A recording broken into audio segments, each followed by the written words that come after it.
Shalom. Shalom. Haleluya. Berikan tepuk tangan bagi Allah. Haleluya. Haleluya. Haleluya. Haleluya. Tuhan Yesus, pada hari ini kita mau beribadah kepada Tuhan. Mari siapkan hatimu dimanapun kau berada saat ini, baik yang online maupun yang onsite. Biarlah Tuhan mengurapi pribadi lepas pribadi. Siapkan hatimu. Kita mau menyembah Tuhan. Kita mau tinggikan Tuhan. Haleluya. Terima kasih Yesus. Terima kasih Tuhan. Haleluya. Terima kasih Yesus. Terima kasih. Kami bersyukur padamu Tuhan. Glory, glory, glory. Haleluya. Ini hati kami Tuhan. Ini hidup kami Tuhan Yesus.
ingin mengenalmu Tuhan lebih dalam dari semua yang ku kenal.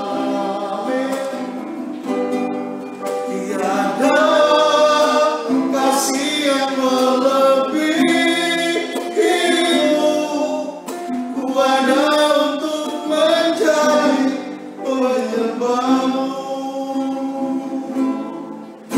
Ku ada untuk menjadi penyembahmu. Ku ada untuk menjadi penyembahmu. Mari kita tepuk bagian kita.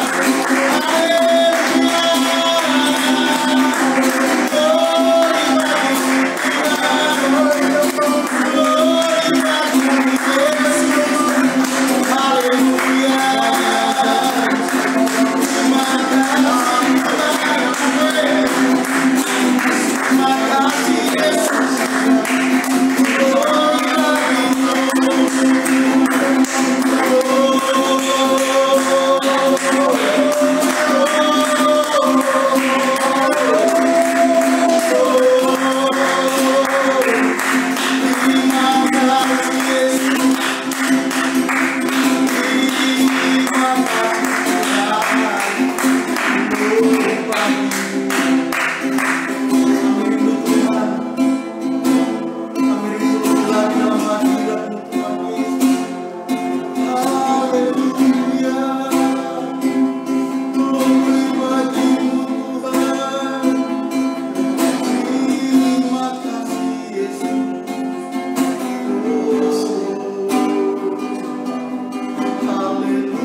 layakanlah seluruh hidupku ya Aba, ya Aba. Ini aku anakku, pakailah sesuai dengan ya Aba Bapa, ya Aba Bapa. Ini aku anakku, layakanlah seluruh hidupku ya Aba, ya Aba Bapa. Ini aku anakku, pakailah sesuai dengan. Sekali lagi katakan ya Aba Bapa. Oh ya Aba Bapa. Saya serahkan kepada Bapa. Layakanlah seluruh hidupku ya Aba, ya Aba Bapa. Ini aku anakku, pakailah sesuai dengan rencana. Pakailah sesuai dengan rencana. Pakailah sesuai dengan rencana. Terima kasih Aba Bapa, Haleluya. Aba yang sangat mengasihi kami, yang menerima kami apa adanya, yang tahu kelemahan-kelebihan kami, supaya kami boleh berfungsi sebagai gereja-Mu, sebagai agen kerajaan Allah di bumi ini, supaya orang-orang tahu Engkau begitu mengasihi sedunia ini, supaya Tuhan Yesus yang sudah mati di salib diberitahukan oleh kami, supaya hidup kami dengan kebaikan-Mu saja. Terima kasih Tuhan. Layakan kami ya Aba Bapa. Pakai kami semata-mata supaya nama-Mu dimuliakan. Di dalam nama Tuhan Yesus, biarkan setiap bagian firman Tuhan yang dipelajari hari ini mendorong kami menangkap isi hati-Mu, menghidupinya, dan membawa orang melihat Tuhan yang hidup dalam kami. Dalam nama Tuhan Yesus. Amin. Amin. Selamat duduk saudara. Kita bersyukur karena kita boleh belajar tentang jemaat, tentang gereja sepanjang bulan Maret ini. Untuk bulan April 2 minggu akan datang kita belum tahu, tetapi kita tahu kita akan terus belajar tentang jemaat mula-mula. Bagaimana gereja Tuhan sewajarnya hidup di antara dunia ini dengan prinsip-prinsip kitab suci. Bukan untuk diri sendiri, tetapi untuk kerajaan Allah. Nah saudara-saudara, hari ini kita belajar tentang jemaat menurut Kisah Para Rasul. Ya, yang lalu kita sudah belajar beberapa kata jemaat. Salah satu kita belajar di permulaan sekali, kita belajar tentang jemaat di dalam perjanjian baru. Ada dua kata yang kita ambil waktu itu di permulaan. Di dalam Matius 16 ketika Tuhan Yesus berkata, aku mendirikan jemaatku. Maka kita perlu tahu identitas jemaat. Kita milik Dia. Wow, haleluya. Kedua, melintasi itu semua, menghidupi hidup sebagai jemaat. Kita hidup dalam amanat agung dan perintah agung. Dan di ujungnya yang paling menjadi ketakutan dunia adalah orang bilang kiamat. Tetapi bukan kita, bagi kita tidak ada kiamat. Bagi kita adalah permulaan zaman baru.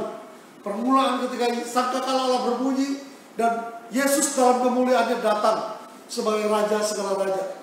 Maka dalam Wahyu 22 ayat 16 sebelum terakhir dikatakan amin, datanglah Tuhan Yesus. Dikatakan oleh Tuhan Yesus, Dia yang memberi kesaksian tentang semuanya ini, bersaksi kepada jemaat-jemaat. Saudara, kehidupan kita dimulai dari Yesus mendirikan sebagai jemaat, tubuh Yesus, gereja, sampai Dia datang kembali. Nah, selama kita hidup di sini, saudara, apa yang harus kita kerjakan? Apa yang harus kita hidupi? Minggu lalu kita belajar tentang bagaimana kita harus hidup dengan saksama. Perhatikan bagaimana kita hidup. Bagaimana kita gunakan waktu. Waktu adalah hidup kita.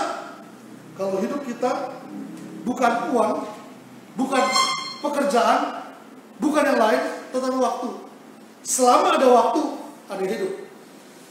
Hidup selesai, waktu tidak ada lagi. Hari ini kita melihat dari jemaat menurut Kisah Para Rasul. Di dalam Kisah Para Rasul, saudara, ada 27 kali kata jemaat. Ya, ada yang terjemahkan church dalam bahasa Inggris, ada yang terjemahkan assembly, ada yang terjemahkan, kita hari ini mengambil kata jemaat. Ya, ingat, di dalam bahasa Portugis itu gereja, ambil kata gereja, igreja. Tetapi dalam bahasa Arab banyak kata-kata diambil dari Arab, dari Mandarin atau dari yang lain. Jemaat, jemaah. Nah, terjemahan baru Alkitab kita memakai kata jemaat. Nah, di dalam 27 kali kata jemaat di dalam Kisah Para Rasul, saudara, setelah saya membaca semuanya, merenungkan, mengambil intisari tiap-tiap ayat, dari 27 ayat, cuma ada 2 maksud jemaat. Wah, kira-kira 2-3 bulan lalu, mungkin 2 bulan lalu, ketika saya di bagian ini, saya menangkap, wow, ternyata Kisah Para Rasul yang kita berkata kisah gereja mula-mula, kisah jemaat mula-mula, ada dari 27 kali kata jemaat. Cuma 2 maksud. 1, jemaat seperti jemaat mula-mula. Kedua, jemaat Yahudi atau jemaat lama. Cuma 2 macam, saudara. Hari ini saya mau berkata, gereja apapun denominasinya, mau Katolik, Protestan, Injili, Karismatik, Pentakosta, Karismatik keras, gereja independen macam kita, apapun, cuma 2 macam. Kalau menurut Kisah Para Rasul, karena saya percaya gereja adalah lanjutan Kisah pasal 29. Ibrani berkata mereka tidak mencapai kesempurnaan para pahlawan iman itu. Jikalau kita, gereja Tuhan, tidak menyelesaikannya, bergantung kita, maka dikatakan kita seperti orang yang berlari dalam perlombaan diwajibkan. Ada sorak-sorai, awan-awan itu seperti saksi-saksi, pahlawan yang saksi. Mereka seperti bersuara berkata terus berlari, terus berlari. Mengapa? Karena tanpa kita, tanpa gereja hari ini, tanpa jemaat zaman akhir ini, mereka tidak mencapai kesempurnaan. Itu sebab kita ingin belajar tentang jemaat di dalam Kisah Para Rasul. 2 saja, tetapi saya akan menguraikan dengan cepat sekitar 26 kali kata jemaat di dalam Perjanjian Lama, lalu terakhir ke 27 diambil jemaat apa namanya Yahudi. Kita lihat Yohanes 1 ayat 16 sampai 17. 2 jemaat ini mewakili 2 macam kelompok. Yohanes Injil pasal 1 ayat 16 sampai 17. Karena dari kepenuhannya kita semua telah menerima kasih karunia demi kasih karunia. Wow. Sebab hukum Taurat diberikan oleh Musa, tetapi kasih karunia dan kebenaran datang oleh Yesus Kristus. Ada 2 perbedaan yang colok di sini. Hukum Taurat diberikan oleh atau melalui Musa. Tuhan yang memberikan supaya Musa menyampaikan kepada bangsa Israel, kepada umat Tuhan, kepada jemaat yang lama. 1. Yang kedua, tetapi kasih karunia dan kebenaran. Dalam bahasa lain dikatakan grace and truth, charis and aletheia. Kasih karunia dan kebenaran yang mutlak. Tidak dikatakan diberikan oleh Yesus, tidak. Tetapi datang melalui Yesus Kristus. Wow. Yang satu datang melalui, yang satu diberikan oleh, cuma disampaikan saja oleh Musa. Tetapi yang satu datang melalui Tuhan Yesus. Artinya Yesuslah yang membawa kasih karunia dan kebenaran. Nah, dua jemaat yang dalam Kisah Para Rasul, satu jemaat mula-mula itu dibilang, boleh katakan datang melalui Yesus Kristus. Satu lagi jemaat Yahudi, jemaat lama, itu diberikan oleh Musa. Nanti saudara bisa melihat dalam semua perkara hidup bergereja. Kalau saya berkata hidup bergereja sebenarnya bukan cuma hari Minggu, tetapi dari Senin sampai Senin, bagaimana orang Kristen hidup, bagaimana kita memberi peraturan, organisasi, bagaimana gereja beroperasi, bergantung dua ini saja. Yang satu hukum Taurat, yang satu kasih karunia dan kebenaran. Jemaat dalam komunitas gereja perjanjian baru, atau jemaat mula-mula, atau jemaat yang ada dalam Kisah Para Rasul, adalah mereka yang menjadi jemaat karena menerima khotbah Petrus, karena menerima firman dan dibaptis. Kalau membaca Kisah pasal 2, 41 sampai 45 sampai 47, saudara kita bertemu dan berkata, wow, pantesan jemaat mula-mula disukai semua orang. Ya, bagian ini sering kita baca dan kita bahas.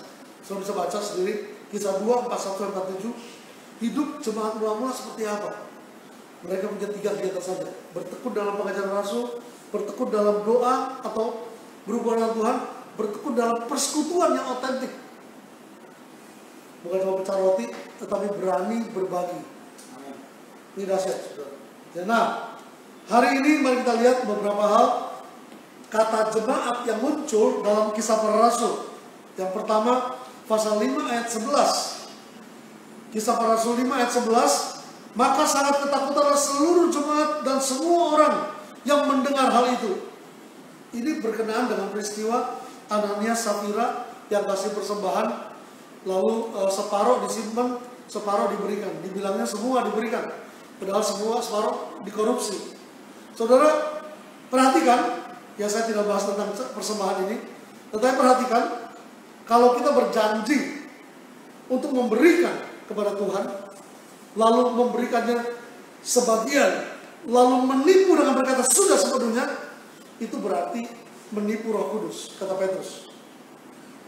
Sekali lagi saya ulangi, persembahan yang kita janjikan kepada Tuhan, atau yang supaya orang melihat kita memberi persembahan, lalu kita memberikan sebagian, padahal kita berkata sudah semuanya, hati-hati. Ini menipu Roh Kudus, kata Rasul Petrus, bukan kata saya, bukan kata pendeta. Jangan nggak bayar perpuluhan, itu kata para pendeta. Tetapi kata Petrus, kalau kamu berjanji memberi kepada Tuhan, lalu memberi sebagian saja tanpa seluruhnya, supaya orang tahu kamu seolah-olah sudah memberi, kamu menipu Roh Kudus. Ini hati-hati. Nah, ini saya beri judul ayat ini, saudara. Ini pengalaman supranatural. Saudara, tidak ada orang tahu kecuali Ananias dan Safira memberi persembahan yang disunat, yang dikorupsi. Padahal semuanya milik mereka, kata Petrus, sebelum diberikan, sesudah diberikan juga milik mereka. Sebelum dijual milik mereka, sesudah dijual milik mereka. Tetapi waktu diberikan, ketika memberikan sebagian disimpan, itu menipu Roh Kudus. Nah, Paulus berkata sebelumnya milik kamu, sesudahnya juga, mengapa menipu Roh Kudus? Bilang aja, Pak, saya cuma persembahan separuh, selesai. Ya, tetapi ketika dikatakan saya juga mau, tidak dikatakan, ketika di dalam hati berkata, saya mau orang lain tahu, saya juga ikut persembahan, tetapi menipu. Bagi saya ini pengalaman supranatural. Tidak ada yang memberitahukan Petrus bahwa persembahannya adalah disunat atau dikorupsi. Tetapi Petrus berkata, mengapa kamu berdua sepakat membohongi Tuhan? Ini supranatural. Saudara, di dalam gereja perjanjian baru bukan cuma supranatural, nanti kita melihat dalam bagian ada tumpang tangan orang sembuh, bukan cuma itu. Itu memang supranatural. Tetapi termasuk, kita mesti tahu, termasuk pengetahuan, marifat yang Tuhan berikan, yang orang lain itu boleh tidak tahu, yang boleh bicara berdua saja, tetapi Roh Kudus beritahu dan terjadi mujizat di situ. Hari ini gereja mesti mengalami ini juga. Kalau nggak dikasih tahu dari mana? Nggak tahu. Tahu aja dari Tuhan. Amin. Ini pertama, jemaat mula-mula pengalamannya bukan cuma natural, bukan cuma berani jual harta milik lalu dibagi-bagi, tapi supranatural. Nggak diberitahu nggak apa-apa, dia bisa tahu. Yang kedua, saudara, ini panjang banyak, jadi saya mesti agak cepat, nggak usah cerita panjang lebar. Tetapi saudara harus mengetahui, jemaat atau gereja di mana saudara berbakti, jemaat di mana saudara bergabung, wajar mengalami perkara supranatural. Wajar. Mengapa? Karena Roh Kudus tinggal di situ. Kedua, Kisah pasal 6 ayat 5. Usul itu diterima baik oleh seluruh jemaat. Lalu mereka memilih Stefanus, seorang yang penuh roh dan yang penuh hikmat dan Roh Kudus, dan Filipus, Prokorus, Nikanor, Timon, Parmenas, dan Nikolaus, seorang penganut agama Yahudi dari Antioquia. Saudara, dikatakan dalam Kisah pasal 6 itu mereka memilih diaken, pelayan meja. Ayat 3 Kisah pasal 6 tadi, Petrus berkata bahwa jemaat, karena itu saudara pilih 7 orang dari antaramu yang terkenal baik, yang penuh roh dan hikmat, supaya kami mengangkat mereka untuk tugas diakonia, membagi sembako kebutuhan kepada orang-orang yang membutuhkan. Di sini para janda. Saudara, untuk membeli diaken, ingat hari ini banyak kelompok berkata diaken adalah orang berdasi. Tidak, diaken bukan orang berdasi, diaken orang berpegang lap. Orang berdasi, ya hari ini salesman pakai dasi, hari ini buka pintu di hotel bintang 5 pakai dasi. Tetapi sebenarnya mau berkata, kalau orang itu diaken, dia siap untuk melayani meja, ngelap meja, nata meja, bahkan membagi-bagi kebutuhan orang miskin. Itu para diakon. Maka itu saudara, pekerjaan ini sepertinya gampang. Punya sesuatu dari milik gereja dibagi. Pekerjaan yang orang bilang cuma distribusi aja. Tetapi Petrus berkata, orang yang terkenal baik, yang penuh roh dan hikmat, bukan cuma orang-orang yang bisa bagi, bisa gitu, tapi orang itu terkenal baik. Di antara orang lain dia baik. Di antara orang lain dia penuh roh, di antara orang lain dia penuh hikmat, bisa membedakan mana perlu mana enggak. Saudara, hari ini kalau gereja memilih diaken atau pelayan meja atau diakonia, mari gereja pilih orang yang semacam ini. Dan kita berkata, usul itu diriwayatkan oleh seluruh jemaat. Jemaat mengerti orang yang perlu melayani mereka bukan cuma sekedar bisa ngitung, bukan cuma sekedar datang gereja, tapi orang terkenal baik, penuh roh dan hikmat. Yang selanjutnya, saudara, pasal 8 ayat 1. Saulus juga setuju bahwa Stefanus mati dibunuh. Ayat 1b lanjutnya. Pada waktu itu mulailah penganiayaan yang hebat terhadap jemaat di Yerusalem. Mereka semua, kecuali rasul-rasul, tersebar ke seluruh daerah Yudea dan Samaria. Saudara, pasal 8 ayat 1 ini kebalikan dari 1 ayat 8 menurut penatua Edileo.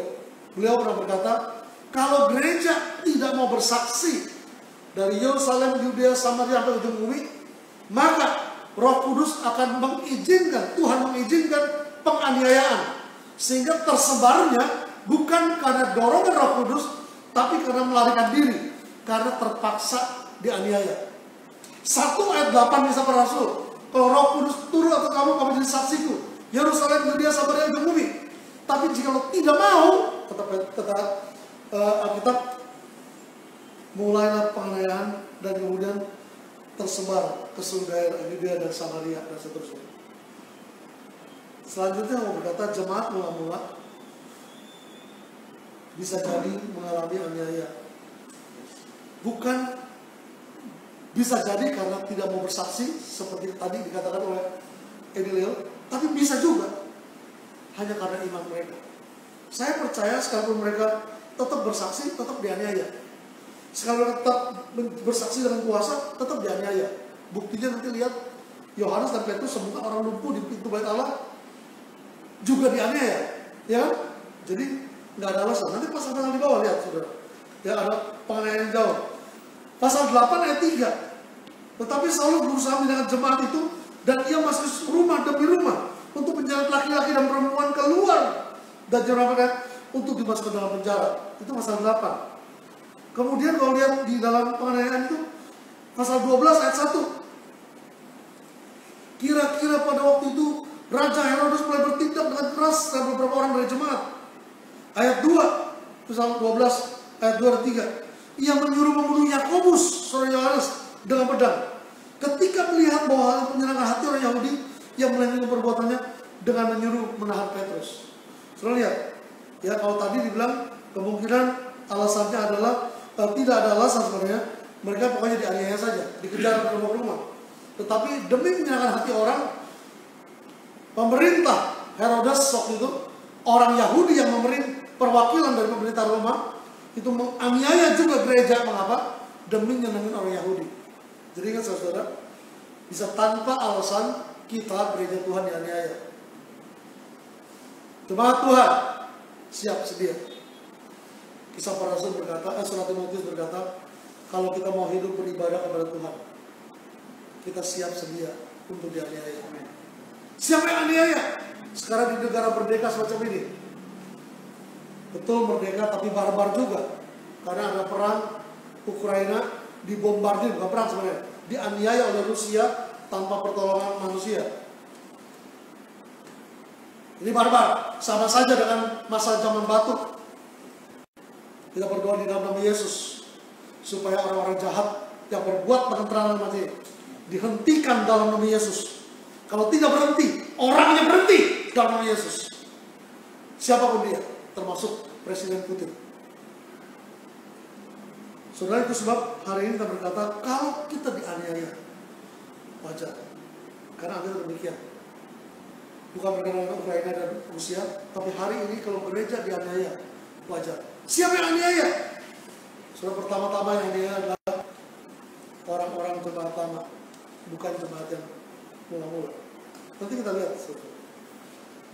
Di dalam pasal 9 selanjutnya, jemaat itu bisa saling tolong-menolong sekalipun ada ancaman.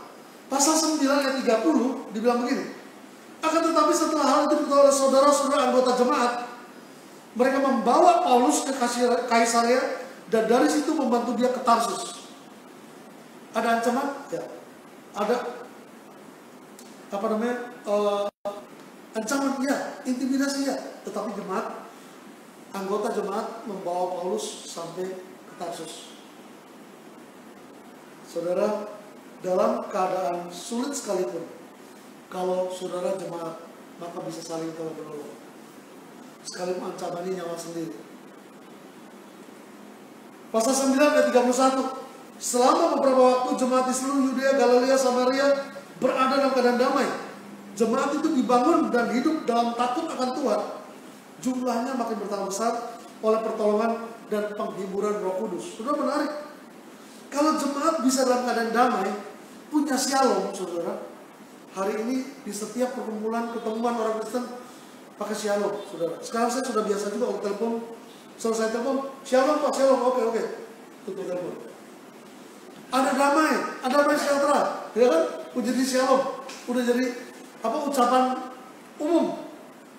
Tapi dibilang kalau jemaat dalam keadaan damai, jemaat dibangun dalam hidup dalam takut akan Tuhan.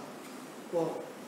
Saudara, hari ini jemaat mengalami pembangunan pertambahan jemaat melalui pekerjaan Roh Kudus kalau ada shalom. Saya tidak tahu berapa banyak jemaat di antara kita, saudara, hidup penuh shalom, penuh damai sejahtera. Di rumah damai sejahtera nggak? Di jalanan damai sejahtera nggak? Di dalam pekerjaan kita damai sejahtera nggak? Lanjut, pasal 11 ayat 22. Maka sampailah kabar tentang mereka itu kepada jemaat di Yerusalem. Lalu jemaat itu mengutus Barnabas ke Antiokhia. Sudah menarik, karena jemaat itu saling menguatkan.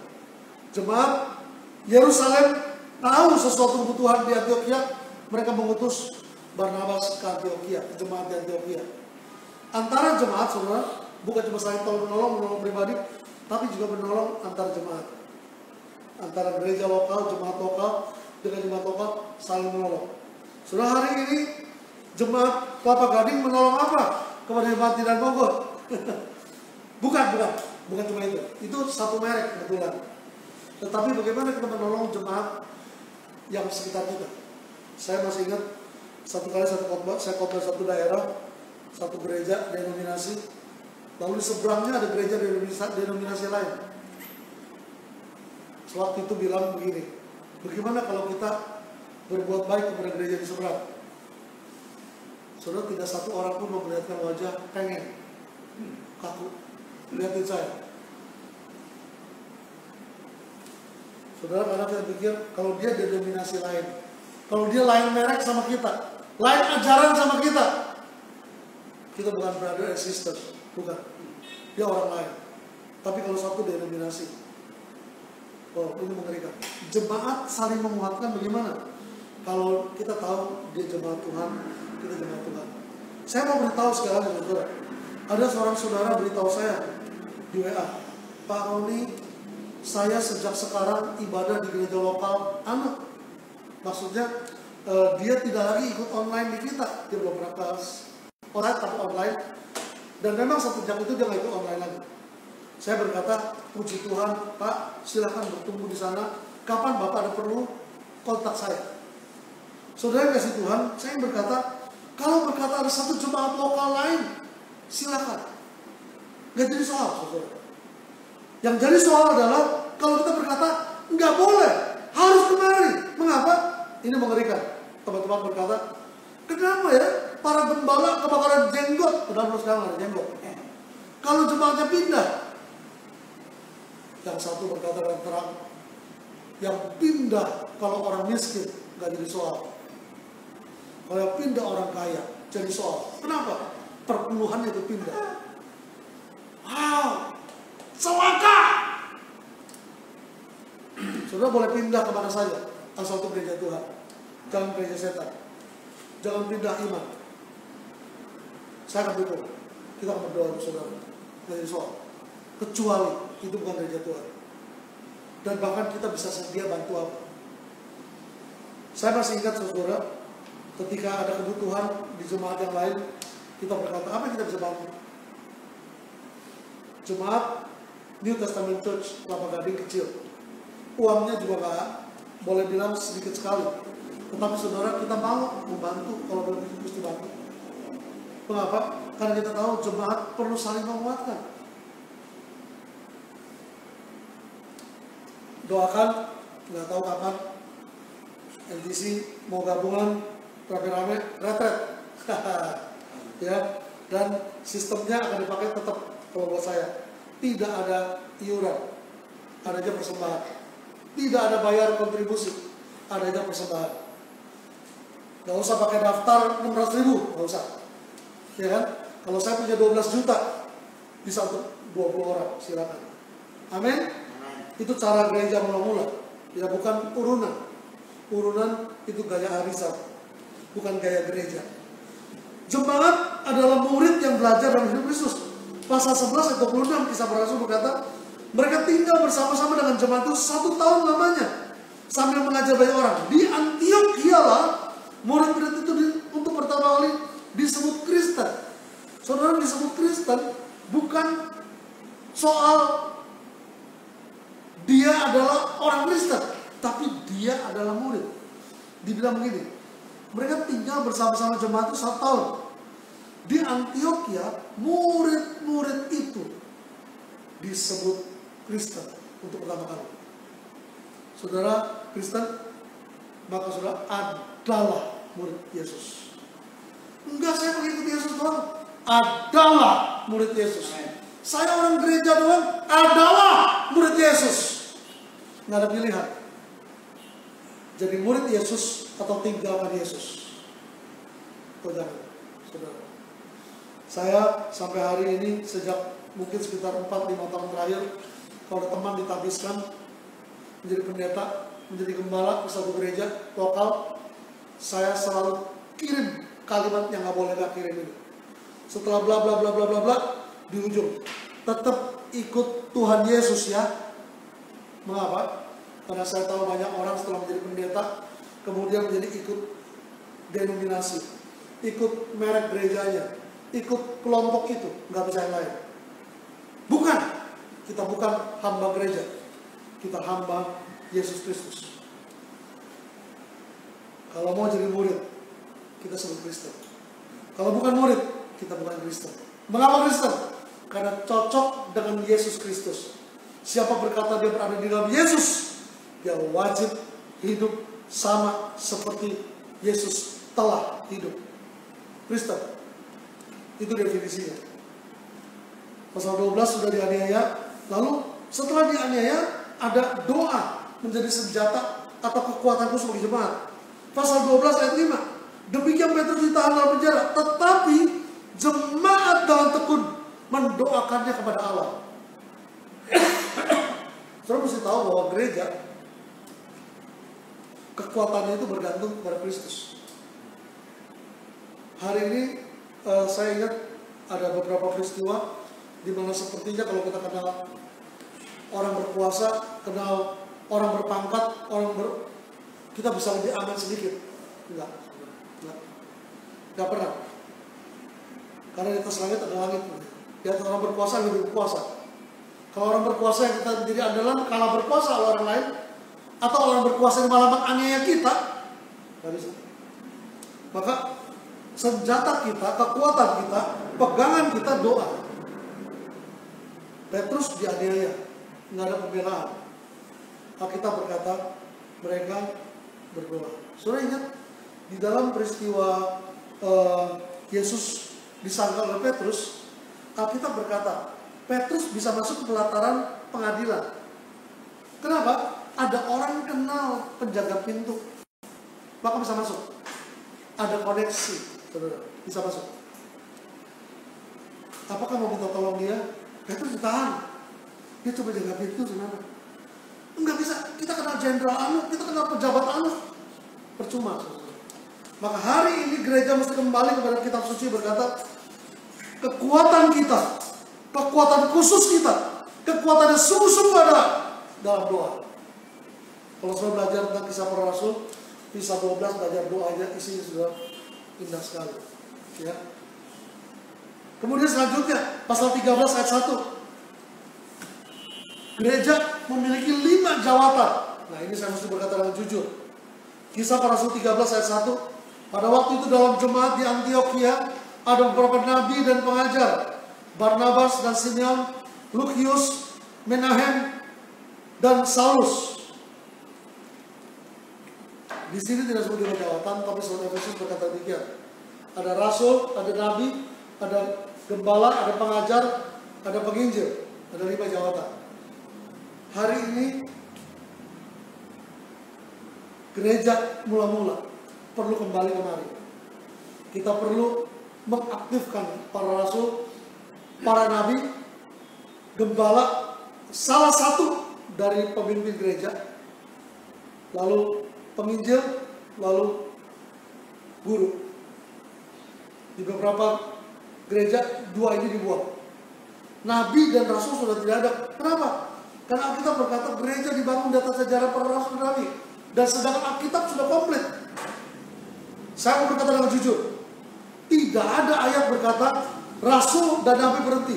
Tidak ada. Alkitab komplit. Tidak ada ayatnya. Serius, saudara. Baca Alkitab. Mungkin saya nggak baca. Kasih tahu saya kalau ada ayatnya. Orang bilang, itu ada di kitab Wahyu. Siapa tambahkan, kurangi, hidup jadi tambah atau kena hukuman. Itu untuk kitab Wahyu 1-22. Itu dikunci.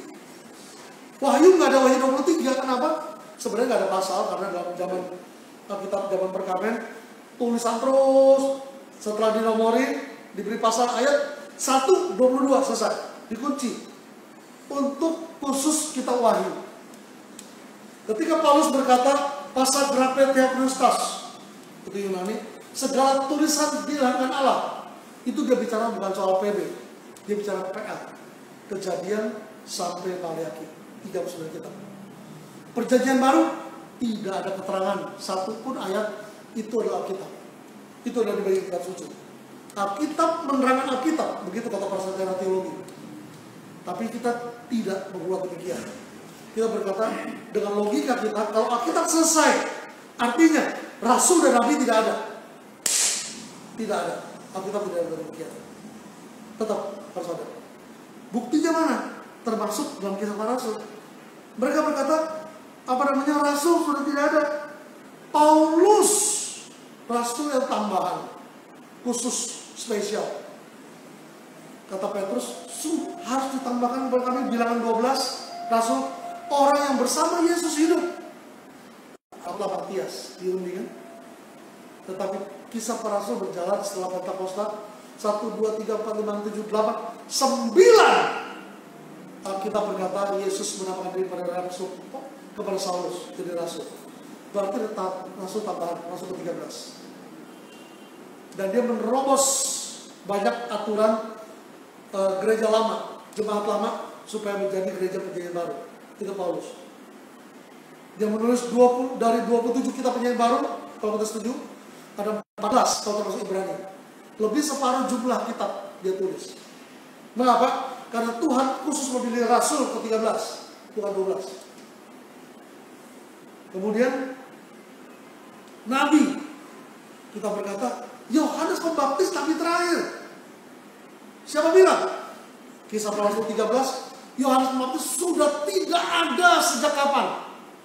Di Kisah 13 sekarang ada beberapa nabi. Di bagian belakang lagi masih tahu. Ketika Paulus ada nabi Agabus namanya, dibungkus diikat tangannya dan ikat pinggang. Yang ngomong nabi, bukan, sorry, yang ngomong Kisah Para Rasul, yang ngomong Alkitab, yang kita bilang Alkitab kitab suci. Ada nabi Agabus. Itu jauh setelah Yohanes Pembaptis.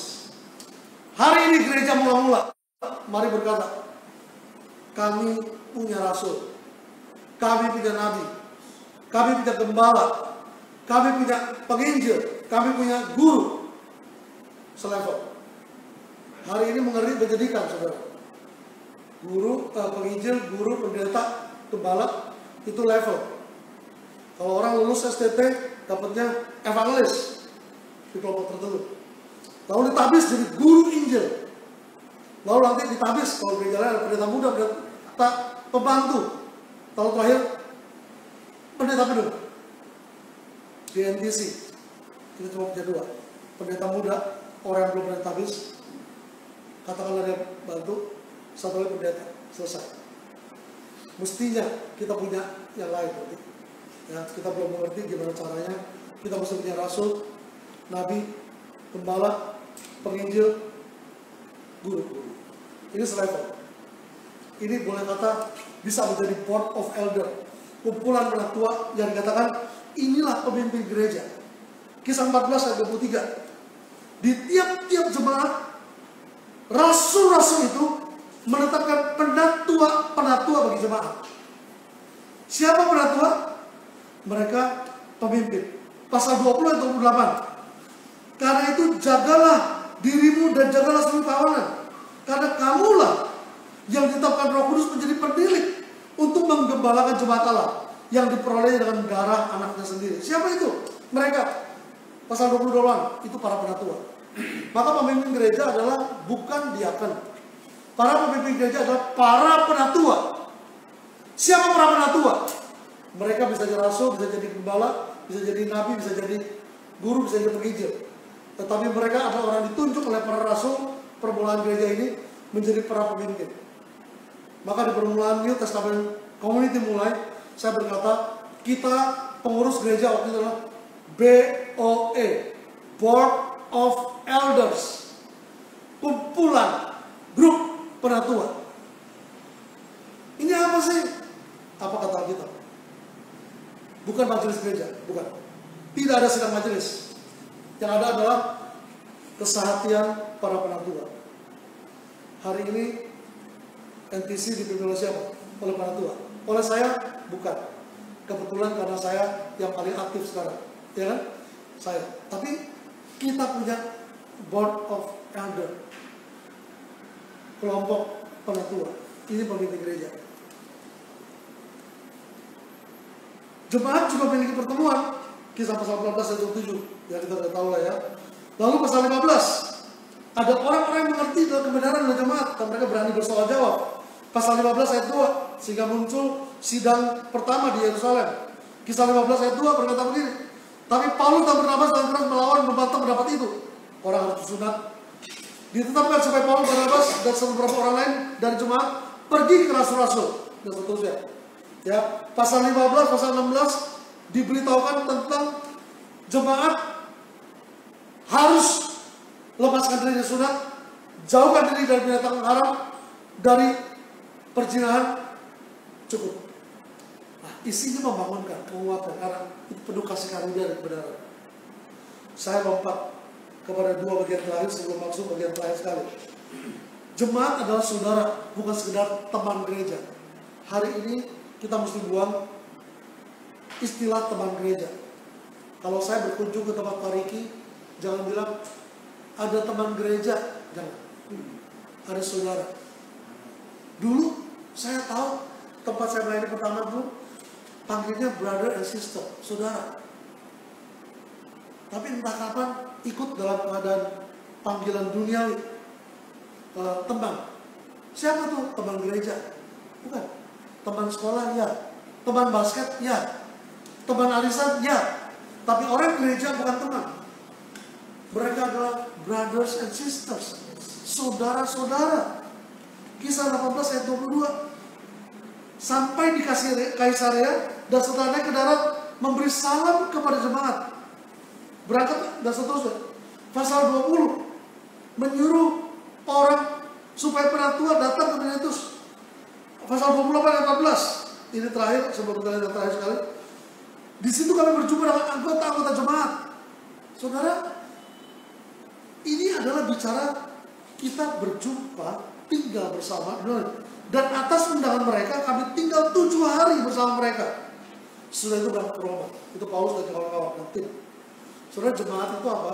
Keluarga, saudara-saudari. Amin. Kalau saudara mengalami kesusahan, tempat di mana saudara boleh curhat, tempat di mana saudara minta pertolongan, gereja. Kelompok lain bisa nggak? Silakan saja, saya tidak tahu. Tetapi gereja sewajarnya bisa menolong. Kalau gereja mampu menolong, apakah secara finansial, secara konseling, secara pelayanan, pendampingan segala macam, semua pelayanan para church, ya kan? Pria sejati, wanita bijak, kingdom, finansial, apalagi itu nggak perlu, karena gereja berfungsi. Mengapa ada para church? Gereja yang pelayanan di samping itu, karena gereja tidak berfungsi. Perlu ada kingdom finansial supaya kerajaan, finansial kerajaan, gereja wajib mengerjakannya. Mesti ada pria sejati, gereja wajib mengerjakannya. Wanita bijak, gereja wajib mengerjakannya. Ada keluarga bahagia, gereja tempatnya. Jemaat, pelatihan, gereja tempatnya. Teman saya sedang bikin mengumpul anak muda untuk belajar IT. Dia penginjil karena belum pernah tabis. Lulusan beda sama saya setahun begitu, alumni dari STD Iman. Dia berkata, saya bikin platform semacam aplikasi supaya orang-orang Kristen yang mau ikut bisa terlibat di dalamnya. Ini gereja perlu sediakan juga, saudara. Pelayanan apapun, gereja mesti concern di situ. Gereja harus berhenti hanya concern ibadah minggu. Gereja harus berhenti concern hanya KKR. Tidak. Gereja seluruhnya, semua bidang. Karena kita hidup di dunia ini, kata Tuhan, supaya kerajaan-Mu datang di bumi, maka kita perlu ada di sini. Itu cuma mula-mula. Di mana kita hidup, orang bilang itu Alkitab yang terbuka. Yang terakhir, Kisah pasal 6 ayat 9. Ini yang bukan jemaat mula-mula. Waktu saya baca ayat-ayat, saya berjumpa dengan ayat pasal 6 ayat 9. Tetapi tampillah beberapa orang dari jemaat Yahudi yang disebut jemaat orang Libertini. Anggota-anggota jemaat itu adalah orang-orang dari Kirene, Alexandria, bersama dengan beberapa orang Yahudi dari Kilikia dan dari Asia. Orang itu bersoal jawab dengan Stefanus. Stefanus bicara soal gereja mula-mula yang sudah Pentakosta, yang sudah menerima Roh Kudus dan penuh Roh Kudus. Sementara jemaat Yahudi tidak. Stefanus berkata, aku melihat surga terbuka Itu jemaat mula-mula. Itu jemaat yang penuh Roh Kudus. Itu jemaat yang berani berkata, aku melihat Yesus berdiri. Saudara, pengakuan Iman Rasul bilang apa? Yesus naik ke surga lalu ngapain? Duduk di sebelah Allah. Duduk artinya selesai. Tetapi Alkitab 2 kali bicara soal berdiri. Yang satu jelas dilihat oleh Stefanus, aku melihat Yesus berdiri di samping Bapa. Yang kedua adalah dibilang di dalam surat Ibrani, kemungkinan Paulus yang tulis, dia menjadi juru syafaat kita. Nggak disebut duduk berdiri atau tiara, nggak disebut. Tetapi biasanya kalau orang Yahudi doa berdiri, angkat tangan. Jadi apakah Yesus duduk di surga? Mungkin nggak selalu, saya nggak tahu. Nanti kalau teman tanya, apakah Yesus duduk berdiri? Nggak tahu. Yang saya tahu, ketika Stefanus berkata, aku melihat Yesus berdiri. Yes, dengan kalimat itu Stefanus dirajam. Oleh siapa? Oleh jemaat Yahudi. Wow. Waktu saya baca ini, saya mencoba menemukan dalam Kisah Para Rasul, apakah ada lagi istilah jemaat Yahudi? Apakah ada lagi kelompok orang yang macam ini? Nggak ada lagi sama sekali. Ada penganiayaan dari orang Yahudi, tapi dalam pasal 6 disebut jemaat Yahudi. Jemaat dari orang-orang yang disebut dari kelompok orang Yahudi. Siapa mereka? Orang Yudaisme, orang yang memegang perjanjian lama. Setelah hari ini mereka menganiaya Stefanus, membunuh. Bahkan Saulus digerakkan dari antara mereka menjadi salah satu senjata alat menganiaya, membunuh orang Yahudi, orang Kristen Yahudi. Saudara, hari ini jemaat cuma dibagi dua. Jemaat mula-mula, jemaat sejati yang terima anggur baru karena punya kirbat yang baru. Bukan bait Allah yang fisik, tapi bait Roh Kudus yang tinggal, bait Allah yang tinggal dalam roh di dalam kita. Yang kedua adalah kelompok jemaat lama. Bukan mula-mula, jemaat lama. Siapa mereka? Mereka yang bersoal jawab, mereka yang mati-matian seperti bela kebenaran Alkitab, doktrin, dan mereka membunuh bahkan. Soalnya lihat sejarah gereja. Ya, saya sebelum tutup saya mesti beritahukan. Kalau saudara mau, saya akan beritahu teman saya. Ada satu orang yang pendeta Suren Koliau, kirimin tiap hari rajin sejarah gereja baptis. Dan isinya, saya nggak baca. Saya lihat sepintas, buang. Isinya adalah gereja Protestan menganiaya gereja baptis. Oh, ngeri. Kalau baca saudara tahu. Itu salah satu sejarah gereja. Yang lama menganiaya yang baru. Yang baru jadi lama menganiaya lagi. Dan seterusnya. Saya tidak berani terlalu vulgar, tetapi beberapa kelompok komunitas saya bicara dengan vulgar. Tetapi yang mau berkata sekali lagi, gereja Tuhan. Kalau kita menjadi kelompok yang menganiaya gereja Tuhan yang lain, jangan-jangan kita jemaat lama. Kita bukan jemaat yang berani menerima kirbat anggur yang baru untuk terima anggur baru. Tetapi kita menolak. Saya tidak tahu kita yang mana, tapi NTC, kalau dia kembali menjadi gereja lama, di dalam nama Yesus dibubarkan, dihilangkan dari muka bumi.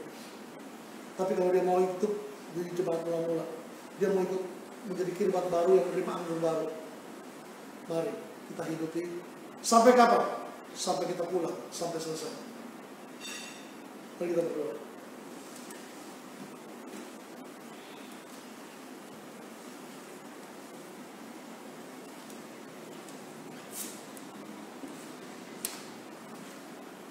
Mari katakan, kalau aku buka mataku, lihat wajahmu, aku terkagum. Bila aku lihat hidupku dan karya tanganmu, aku tersanjung. Ini kasih karunia. Karena semua yang baik, itu karya Tuhan.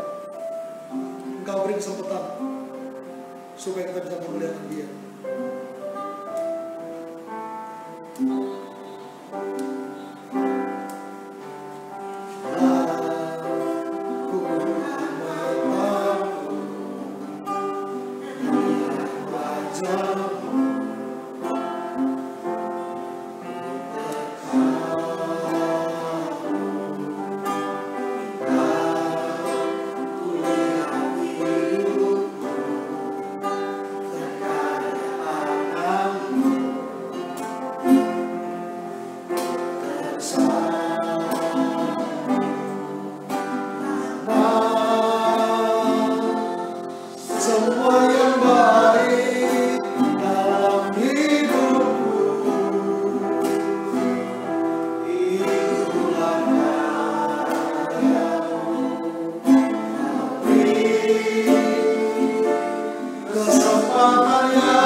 Saudara, kita belajar hari ini agak panjang sedikit. Tetapi mari melihat dari kitab suci. Saudara bisa pulang di rumah, lihat handphone saudara. Buka Alkitab, diklik Kisah Para Rasul. Dicontreng Kisah Para Rasul, lalu ketik jemaat. Akan muncul 27 kali kitab kata jemaat. Baca baik-baik. Dari pasal 5 sampai pasal 28. Pelan-pelan baca tentang semua jemaat. Lalu pastikan di mana saudara. Jemaat lama atau jemaat mula-mula. Kalau soal jemaat mula-mula, mari hidup dari kasih karunia kepada kasih karunia. Mari berani. Tuhan, saya cuma mau, mari berani berkata, Tuhan, saya cuma ingin mau mengenalmu saja. Saya mau anggur baru, ditanam di kirbat baru yang kau berikan saya. Mari kata sekali lagi. Kalau buka mata, lihat wajah Tuhan, kita terkagum.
Engkau pernah berkata, Bapa mencari penyembah-penyembah demikian. Penyembah-penyembah yang menyembah Bapa dalam roh dan kebenaran. Tuhan, kami tahu butuh anugerah Tuhan saja. Kami memang orang-orang lama, tetapi kami mau menjadi mula-mula. Kami memang orang-orang dari kirbat yang lama, tapi kami menjadi kirbat yang baru, yang untuk menerima anggur baru. Kami terus diperbaharui dari sehari ke sehari.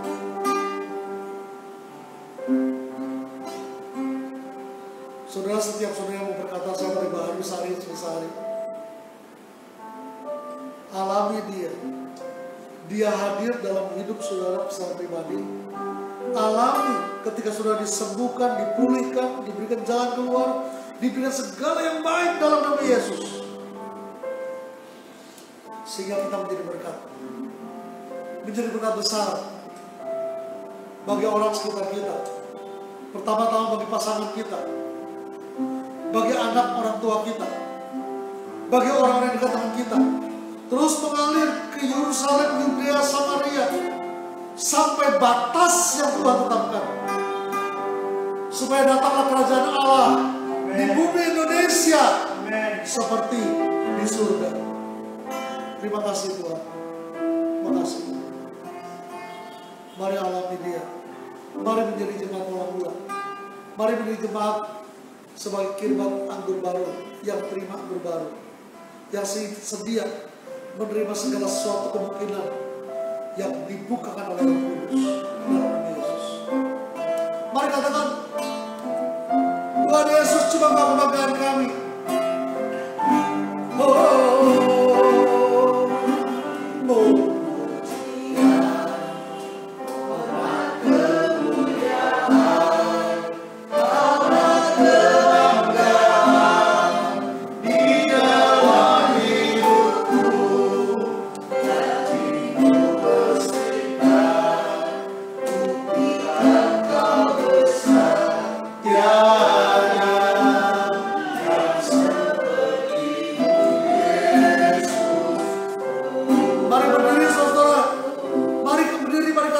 lagi pemujian.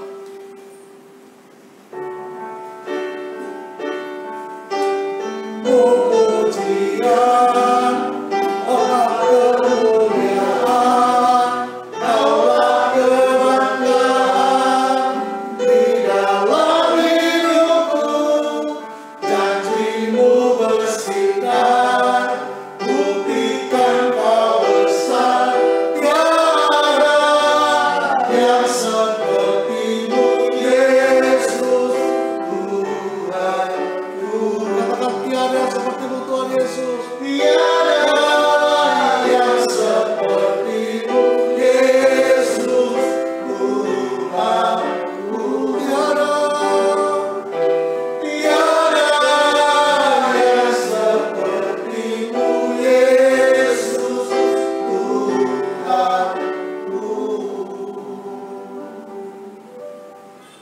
Sebagai tubuh Yesus Kristus, sebagai jemaat mula-mula, sebagai jemaat yang menengadah, yang sedia anggur baru, menerima semua penyataan yang Roh bukakan, yang berani dipimpin dalam seluruh kebenaran, pulang terima berkat Tuhan.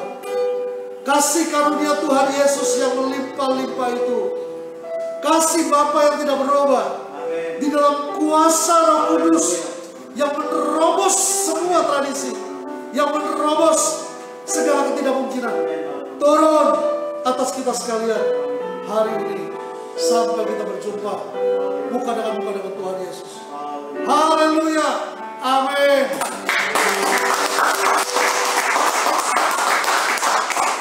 Tuhan Yesus berkati saudara sekalian. Sampai ketemu